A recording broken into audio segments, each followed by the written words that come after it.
west, Montreal, but there's no south. But they're like, oh, okay. My husband's like, you know.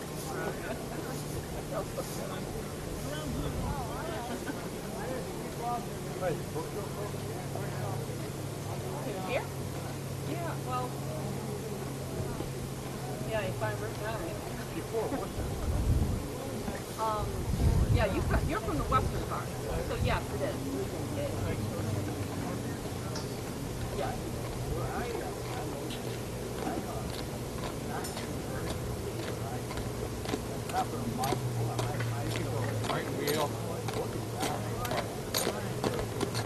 Forward.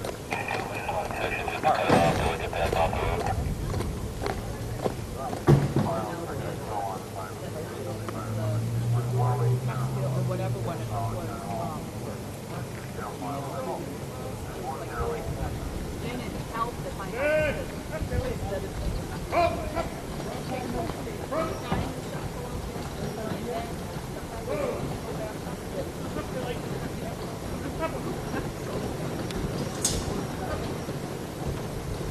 there was a track that was the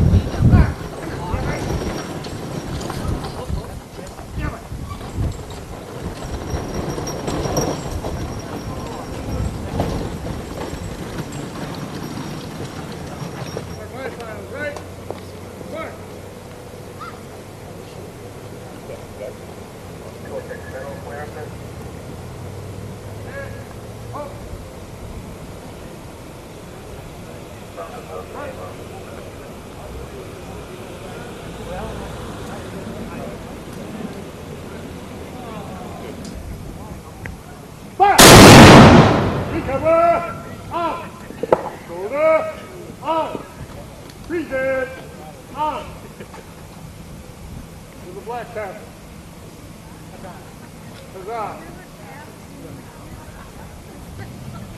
Shoulder! On!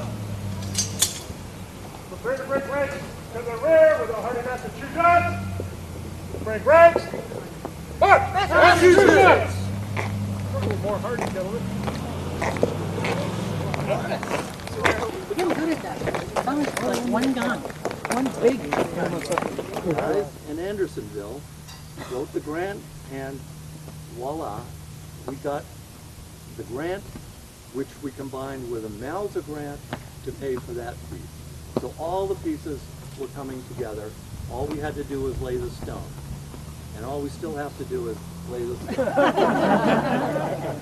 But we're having fun with it. Part of that fun was we realized, and I said it has to be something that isn't in your face, is easily used, that people using the common will enjoy. So we made it seat height. We're calling it a memorial bench. And then I realized that's where we're going to inscribe Dudley, town, common, and everybody in town went, well, where is that? So here we are today. We're going to dedicate this piece of granite to these gentlemen and also establish that this is the Dudley Town Common. So, do the official dedication, Paul Joseph, long-time selectman, on it.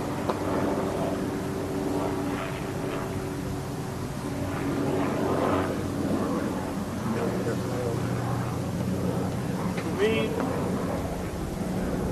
not even considering that I'm a resident of Dudley, this is an honor. It's an honor for all of you, as well as for me.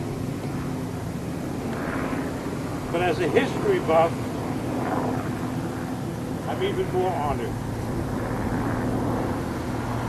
It's been said, and on occasion, I'll repeat it at a selectmen's meeting,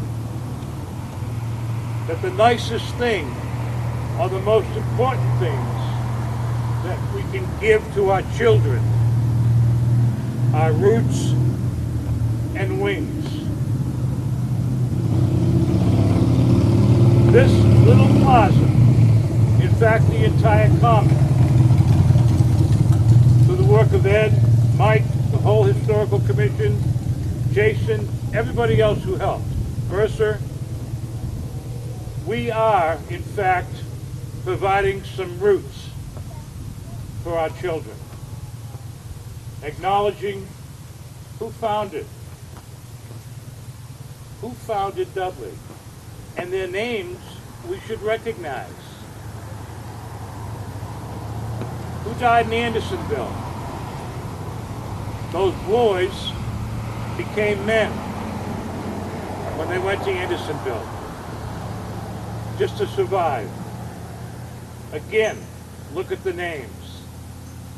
Read the names in the brochure. You'll recognize a lot of names of streets and cemeteries here in Dudley. So this will provide the roots for us, our children, and their children. But knowing the history also provides the wings of liberty for the future. That's what this plaza does, and I want to thank everybody, Ed, under your leadership, for doing this. And on behalf of the town, I want to dedicate and commemorate these monuments, this plaza, to those boys and to our children.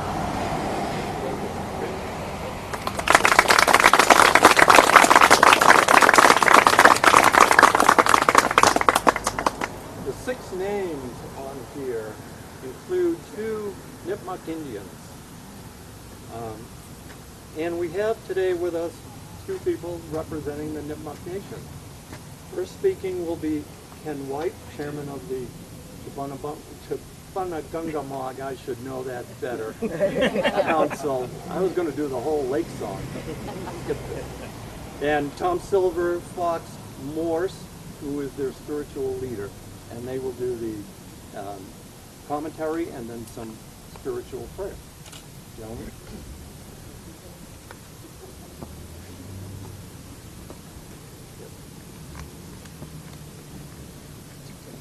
I wasn't expecting to be on camera, so I'm going to be reading my notes.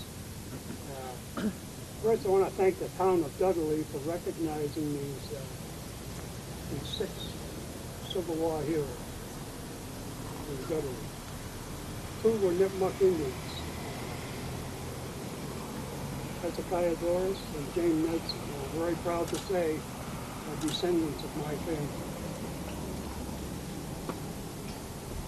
I also want to thank Ed Gazinet, Maurice Healy, and Paul Grady for the open invitation to the Nipmuc people. And also our good friends, Mike Braniff and Bob Duchamp. It's an honor for us to be here, and thanks again for the invitation.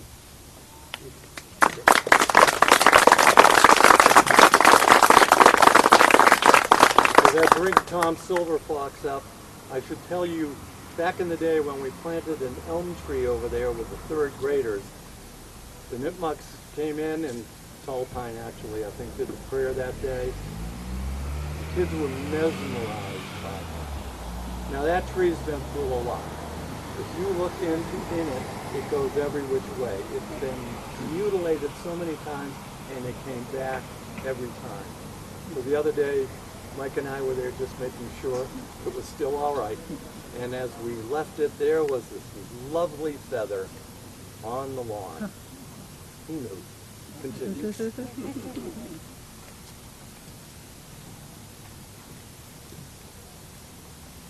Just going to offer a little blessing to the monument first before I get into the prayer.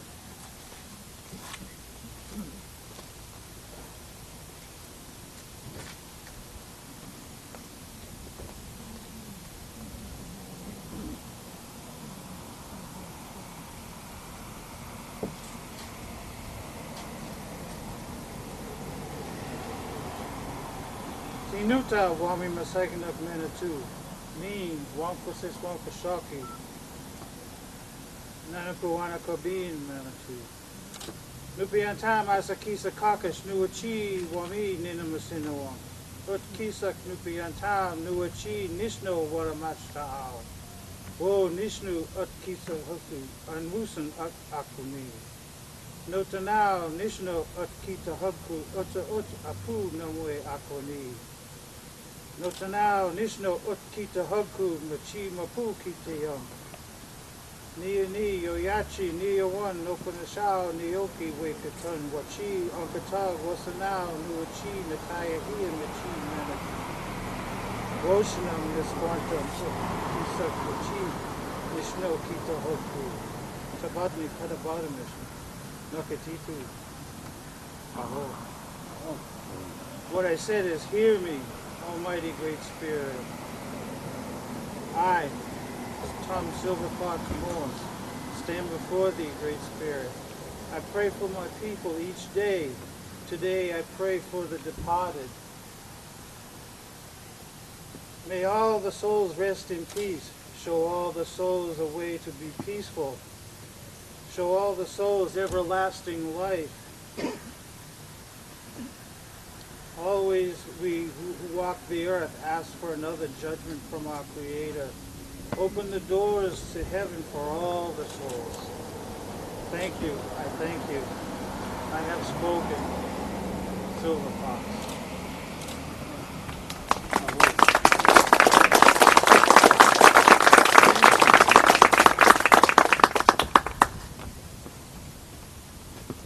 So today, we have representatives of the reenactors groups, two groups with us. The 15th Mass, I want to get this correct, 15th Regiment, Massachusetts Volunteer Infantry, and the other is the Sons of the Union Veterans of the Civil War. And they're both combined today to celebrate with us the lives of these gentlemen. So I'm going to introduce the commander of Camp 25, Maurice Healy, local boy, as it were, and he'll take it from there. Please.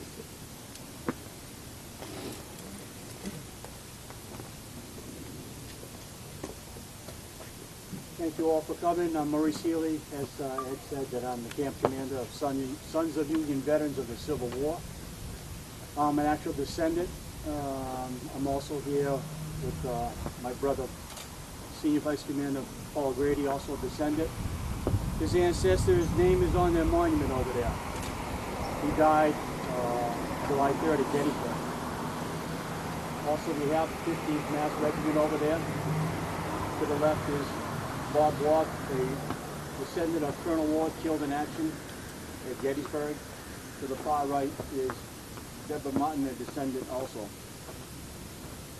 In the center over there is my junior vice commander, Greg Flanagan. Being a descendant and actual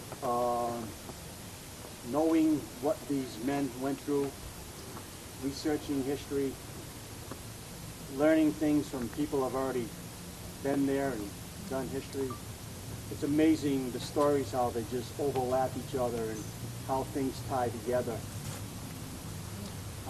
It's just such a great honor for us to be here today to honor these 6 Dudley boys.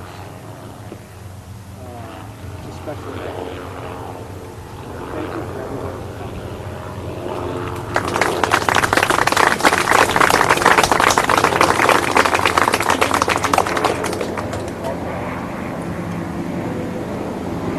At this time,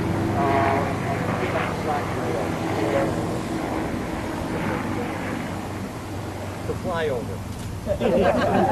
Nice. I want to introduce Captain Steve Rapp from the 15th Mass.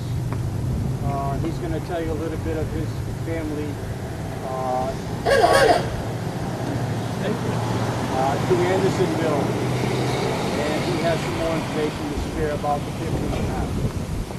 Captain Steve Rapp. Thank you all for coming.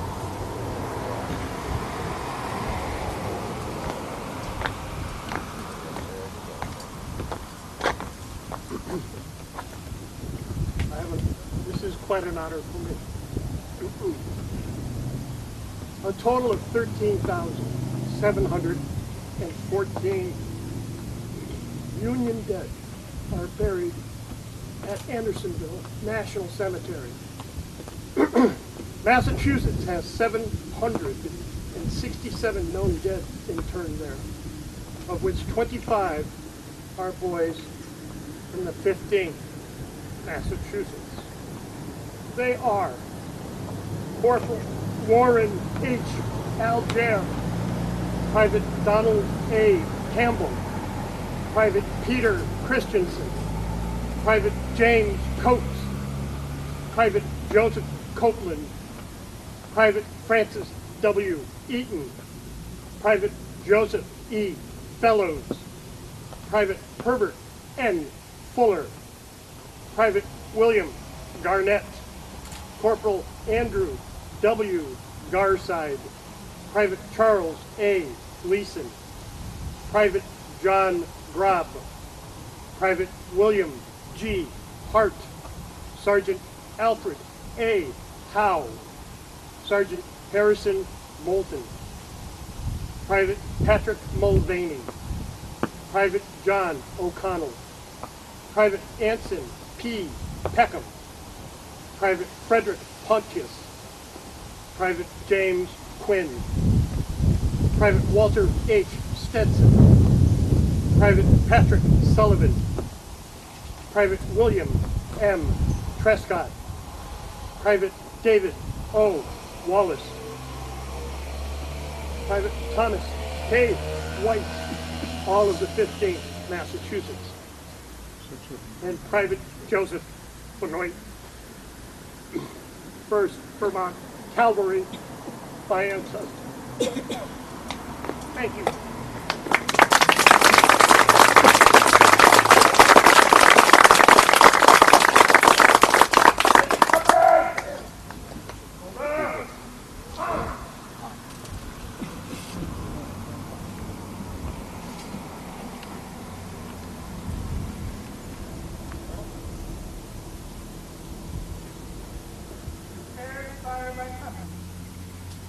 Company ready.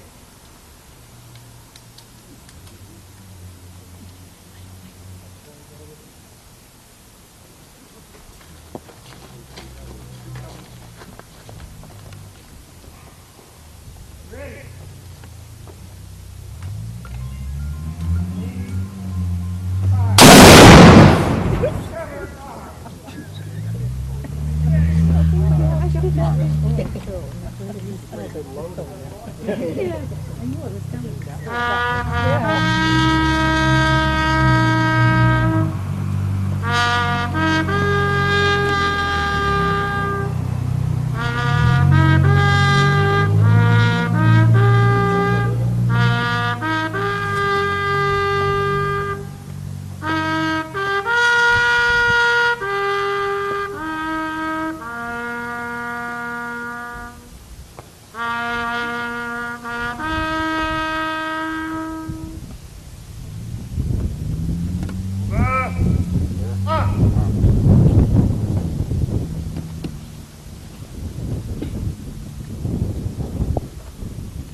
Jim Morrison was the bugler for this event.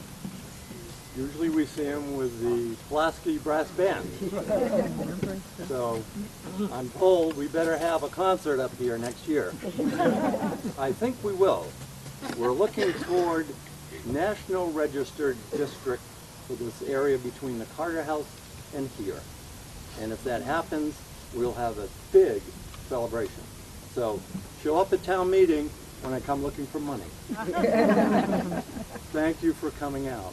Thank you, gentlemen and ladies, for participating with us. It's been a great afternoon. The concert. You're going to do the horses? Tell me about the concert. Oh, the concert. Yeah. I'm sorry. We don't need it on paper. The concert's at 5. How's that? Gray Whisker Pickers. At the barn. And Cultural Council in the barn door. So come on over. sit anywhere you need. You can sit over on this side of the road too. That's balcony seating. Thanks, folks.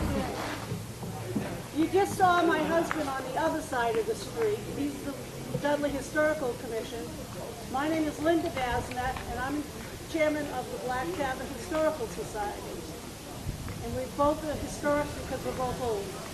But anyhow, we want to welcome you to our concert. We have the Gray Whisker Pickers with us today. They've been here before. They're having a lot of fun. They have been sponsored by the Building Cultural Council, and we're pleased to have them. And just a couple of things. We have all sorts of goodies here. If you get hungry and want something to eat or drink, feel free. Just get up and have some. Thank you again for having us here. Test, test.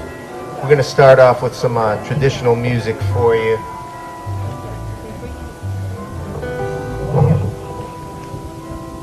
In constant sorrow all through my days, I am a man of constant sorrow. I've seen trouble all my days. I've been farewell to old Kentucky, the place where I was born and raised, the place where he was born and raised. Oh, 6 long years I've been in trouble, no pleasures here on earth I found.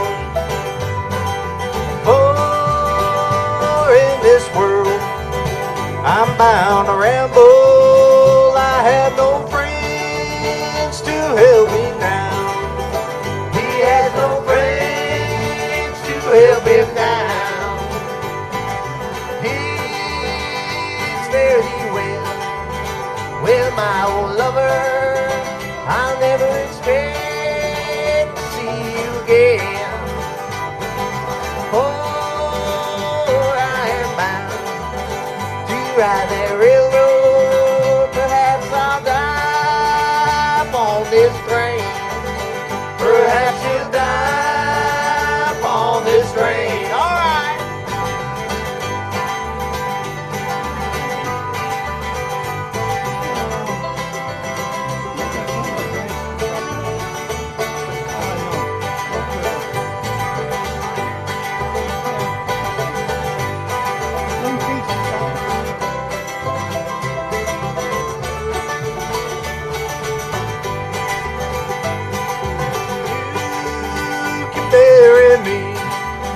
In some deep valley for many years where I may lay. Then you may learn to love another while I am sleeping in my grave. While he is sleeping in his grave. Maybe your friends think I'm just some stranger, my face you'll never see no more. But there's one promise, well that is given, I'll meet you on God's golden shore. He'll meet you on God's golden shore.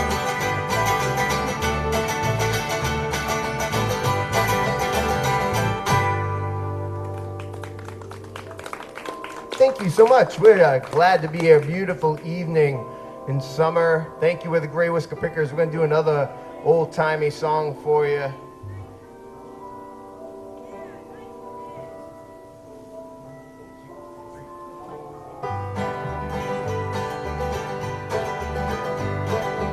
Some bright morning when this life is over, I'll fly away in the morning to a home on God's celestial shore. I'll fly away. I'll fly away, oh glory.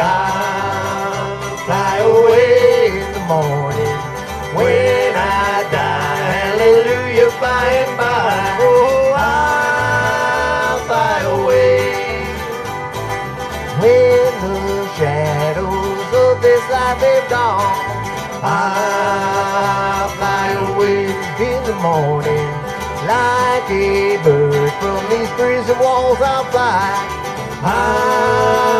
fly away.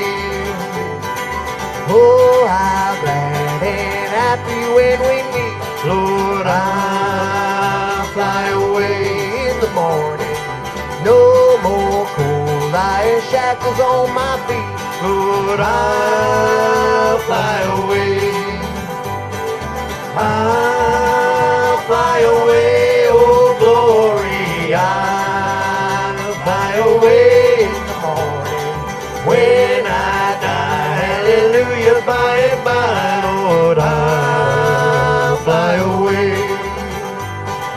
Just a few more weary days and then I'll fly away in the morning to a land where the joys will never end. Lord, I'll fly away. Hey, I'll fly away, oh glory. I'll fly away in the morning when I die. Hallelujah, by and by, Lord. I'll fly away. Hey, I'll fly away, oh glory. I'll fly away in the morning when I die. Hallelujah, by and by, Lord. I'll fly away. Hey, I'll fly away, oh glory. I'll fly away in the morning when I die. Hallelujah, by and by, Lord. I'll fly away. Oh, when I die. Hallelujah, by and by, I'll fly away. Thank you. Wearing all my pop. You know, I can't be careful because I can't look my forward. But I can keep the gun. No, not yet.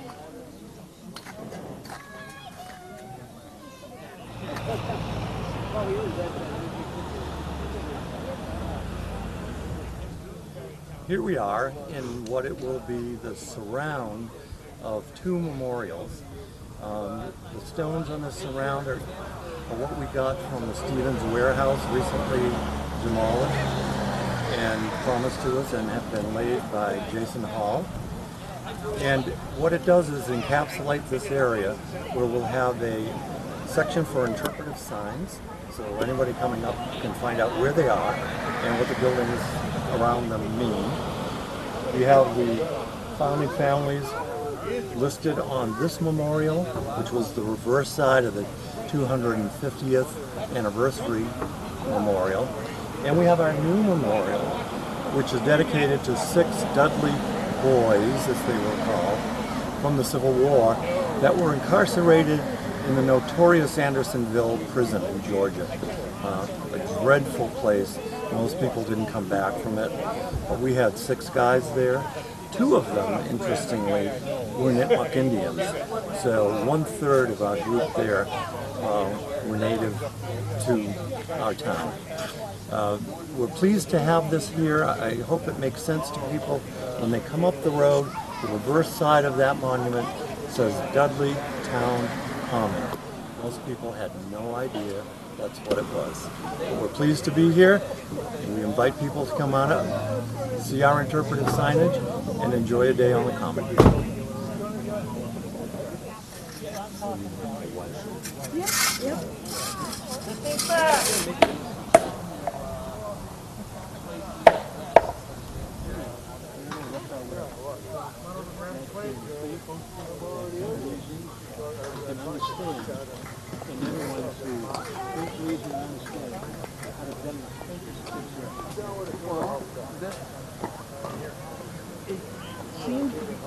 Come up around the corner where they had the 6 guys lined up. As soon as we drove to the other side of the house, there's like 20 guys. Good afternoon. My name is Lieutenant Webster. I'm the battery commander of the Northeast Howitzer Detachment. what we have in front of us today is a replica of an 1841 12-pound mountain howitzer. And the tube of the mountain howitzer would weigh about 220 pounds. The whole gun weighs about 515 pounds and was meant to be broken down into components and transported on 3 horses or 3 mules. The wheels would come right off, the barrel would come right off, the carriage would go on one animal. There would be 2 limber boxes which would hold all the ammunition here, and those would be packed on a 3rd mule or a 3rd horse and would get up into more rugged terrain, mountainous terrain. They were used in all theaters of the war, both in the Eastern Theater and out in the Western Theater. On level ground, it could be pulled behind a single horse. Had to move it that way too, but they were made to be broken down into components. Now the gun can fire a 12-pound solid shot. It can fire spherical case, which is a round ball, hollow ball with a bursting charge, and musket balls inside with a fuse, and when the fuse burned down at a designated range, it would explode and shower the musket balls out onto the enemy positions or troops. Could also, within 200 yards or less, fire a canister round, which is essentially a huge shotgun shell. And if the battery was going to be overrun, they could fire a double canister, which is essentially 2 of those rounds, and by that time you're just firing for your life. If you want to step over, I'll show you some of the displays over here. So some of these displays are ammunition that the mountain howitzer would fire, and some of the ammunition here is what some of the guns of the Civil War period would fire in general. 12-pound spherical case with a Borman fuse, which I described earlier, would be filled with musket balls.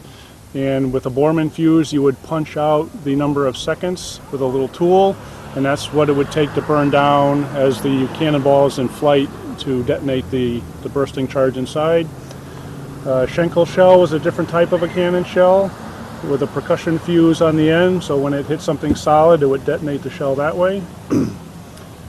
Spherical shell with a paper or wooden fuse, again, would have a bursting charge inside and would shower shrapnel down on the enemy.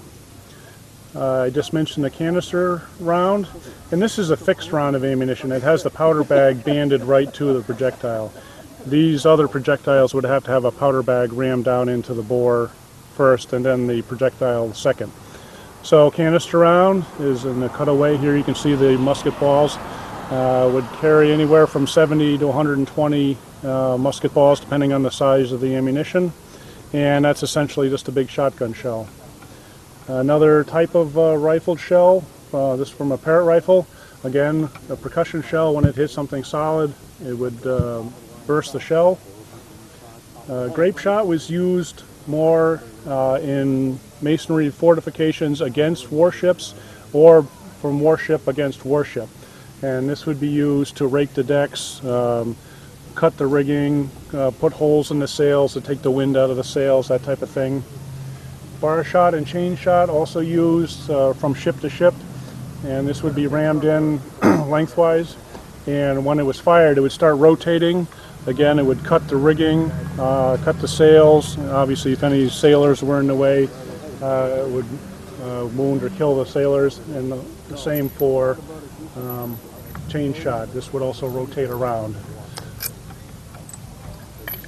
This particular solid shot is the bore size of the mountain howitzer, my mountain howitzer. Now, while the originals were a 12-pound shell, mine is a reproduction barrel, so it's down to a 4-pound shell, but we've actually fired this live, and we use it for display now. But we've actually fired our howitzer with live fire. If your battery was going to get overrun, you probably heard of spiking the guns, which is essentially just a big nail or a spike. And one of the gunners would drive it down into the vent and render the gun unusable. They could be drilled out later on. It would take maybe an hour or 2 to drill them out, but it would prevent the guns from being turned around and used against you in the heat of battle. Friction primers would be attached to the lanyard through this little ring in the wire. When the gunner pulled the lanyard, it would rip this wire out of the friction tube, which would be down in the vent, and the friction would ignite a spark with the fulminator mercury and shoot a jet of flame down into the powder charge down in the barrel, and that would detonate the charge and propel the projectile out. Priming tubes are a little older method. They were still used or available in the Civil War, not too readily used. This is more in the Revolutionary War time, but a tube filled with powder would be inserted down in the vent, and a linstock would be used with slow match to ignite the powder in the tube. It would flash down through the vent and ignite the powder charge that way. Different sighting devices. Breech sight, just simply to hold on the back of the breech to sight your distance and set your elevation for your projectile, different yardages.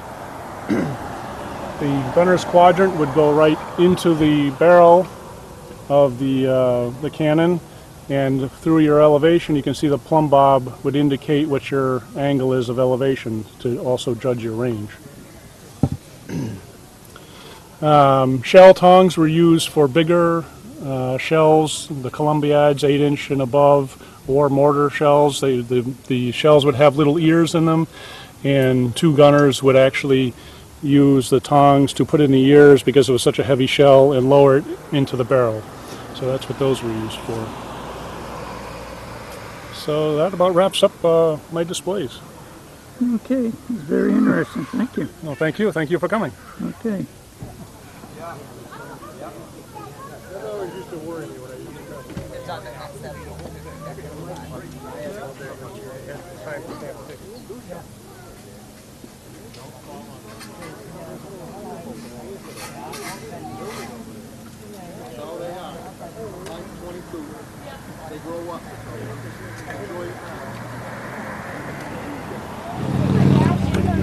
Hello, I'm Captain Steve Raff, the 15th Massachusetts Volunteer Infantry. I was asked to speak with you today about how the Army was fed and supplied.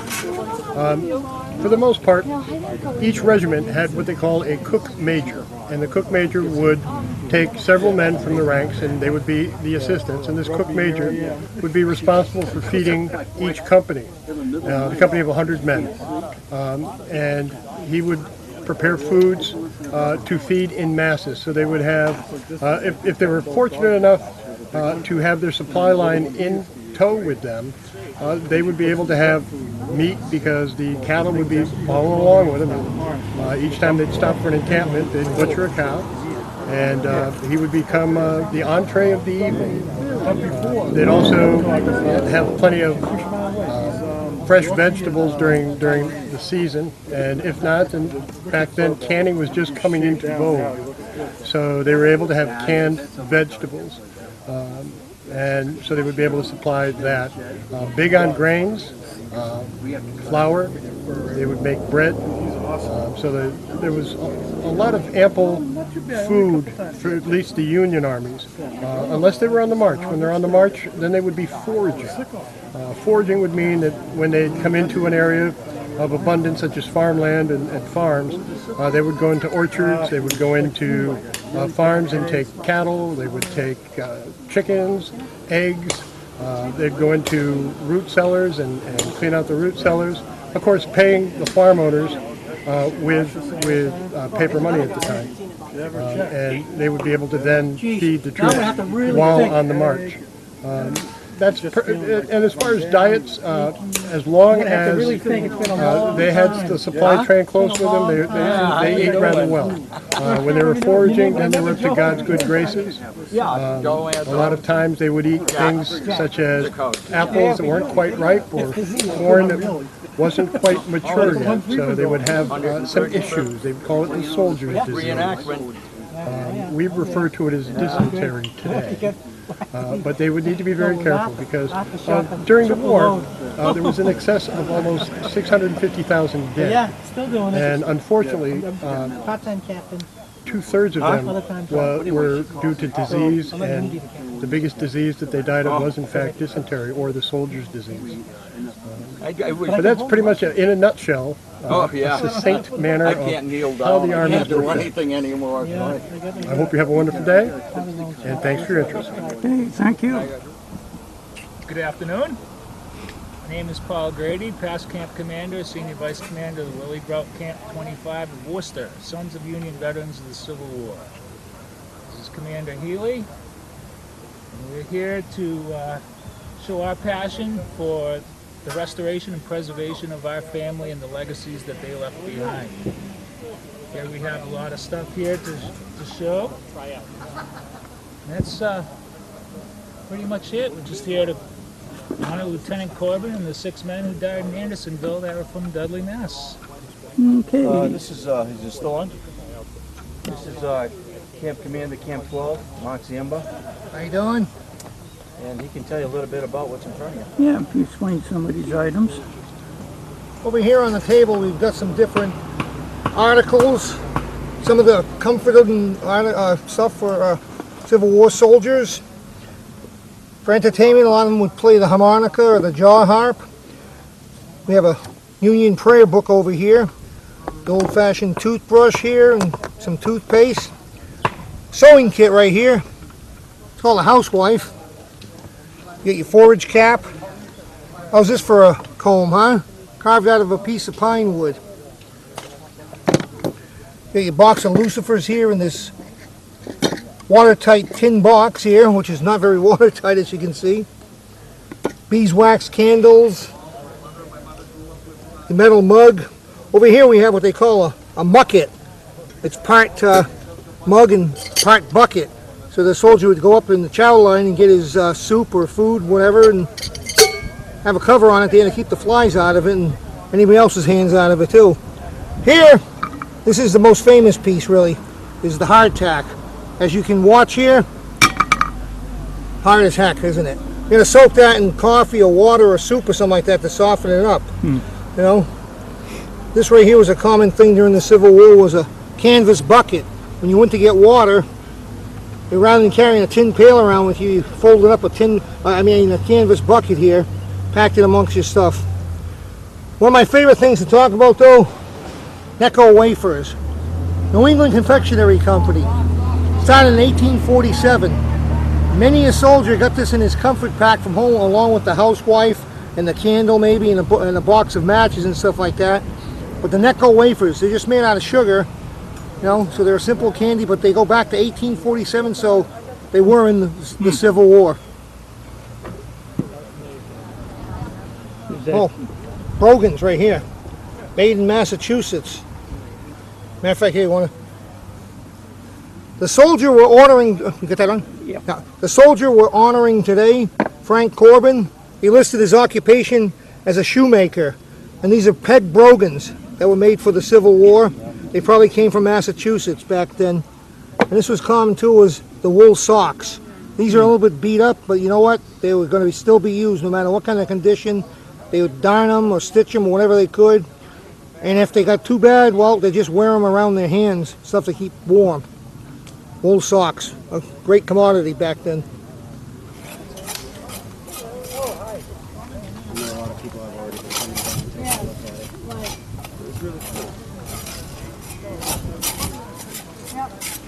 Let them know when. I will. Yeah.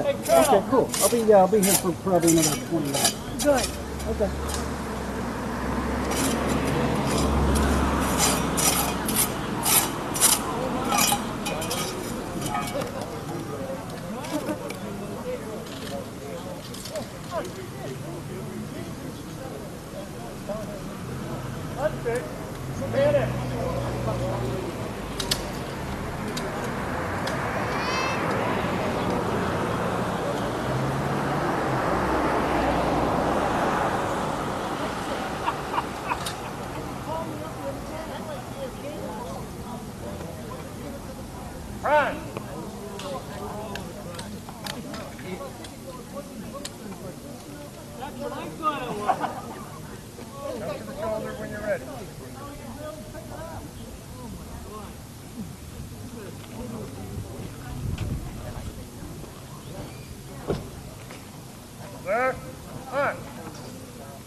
Shoulder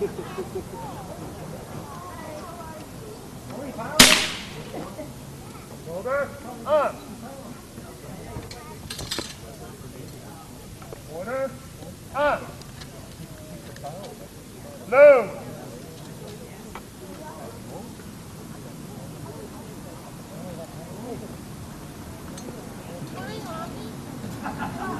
Augie, how are you?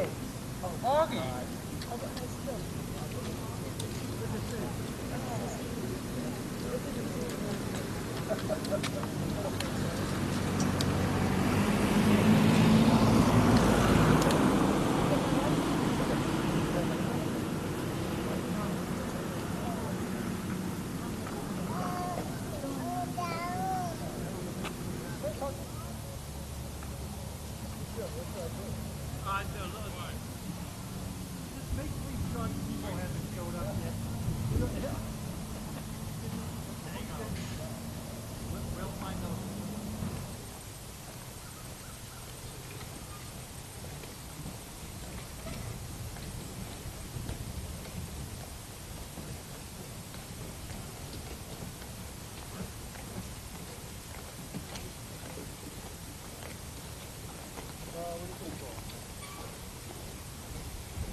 High file, right. March.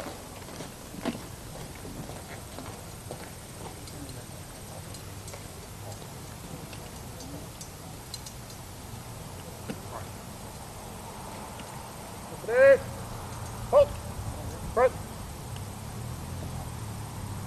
That's right, dress.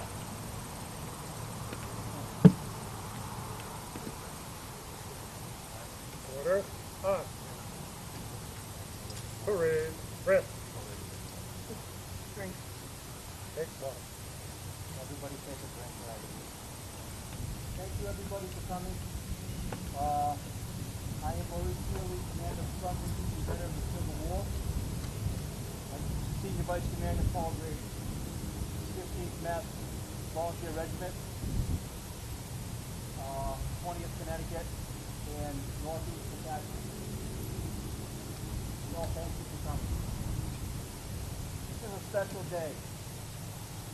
5 years ago, I walked through the cemetery and I stumbled upon Frank. He was already marked, my first finding of him. And after researching and seeing who he was the first officer killed in Company I in the Civil War. A boy from Dudley.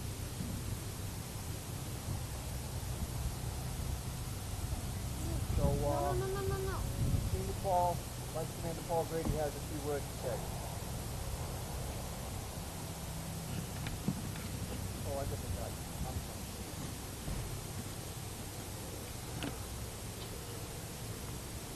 Frank Corbin was born in 1842 in Dudley. William Corbin and Eliza Schofield were his parents. The family worked as shoemakers. He busted into the 15th Mass at age 18 as the second lieutenant at Port of Dudley, Company I. Fought at Falls Rock, contracted typhoid fever, then promoted to first lieutenant. Died from wounds suffered in the Battle of Antietam, not quite 20 years old. He was wounded, he was shot 3 or 4 times. He made it back to the hospital and died that night. Frank Corbin's body was then sent back to Dudley in a wooden crate. The family requested a simple service. A large crowd gathered September 27th at his congregation church where he was left from. Reverend Baker officiated. The remains of Frank remained walked outside draped in black with a simple a hymn was written, sung by the choir,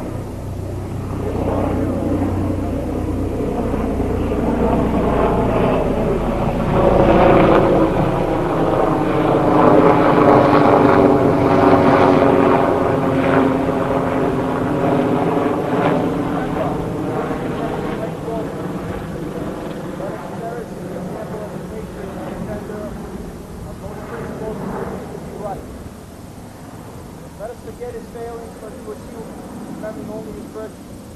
Let us so live that when that time shall come, those who may leave behind may say above our graves, here lies the body of a true-hearted, brave, and earnest defender of the Republic.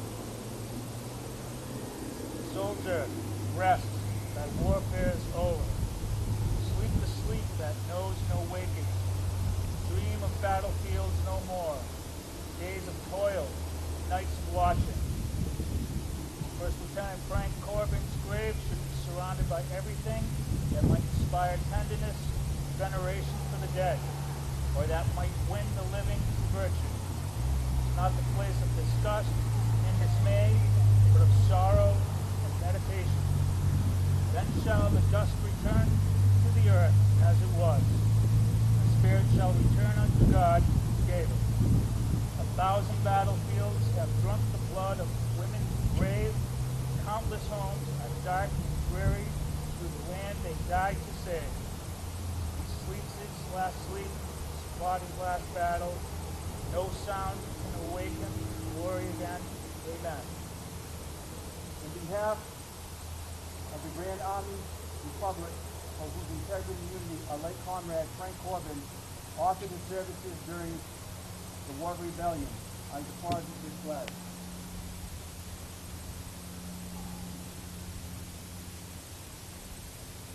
On behalf of the Grand Republic, for whose integrity and unity our late comrade, First Lieutenant Frank Corbin, offered his services during the War of the Rebellion, I deposit these flowers.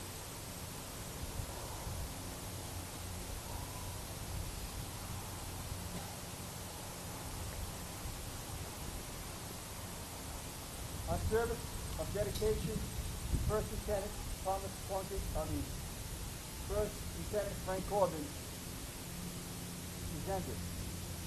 In the name of the Sons of Union Veterans of the Civil War and the 15th Mass, I thank all of you who have gathered today for your courtesy in permitting us, who are bound by special ties to them, to honor our dead. Caps are sounded, lights are out, the soldiers sleep. Attention company. On. Prepare to fire by company. Company ready? Aim. Fire! Recover. On. Shoulder. On. Freezing. On.